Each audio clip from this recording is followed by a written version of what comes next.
Шахматная задача номер 7. И сегодня я вам покажу шах и мат ферзем. Мы играем за белых, а наш противник играет за черных. Пожалуй, мы начнем с черных. Мы ходим конем на f6, потом делаем ход ферзем на f4. Черные делают ход конем снова на d5, при этом делая вилку на ферзя и на ладью.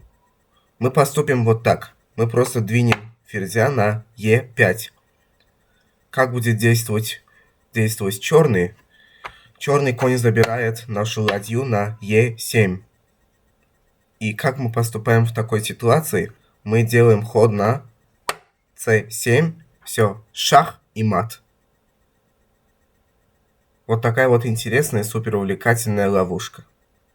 Все, всем пока. Спасибо тем, кто смотрит это видео. Ставьте лайки и подписывайтесь на канал. Все, всем пока, играйте в шахматы.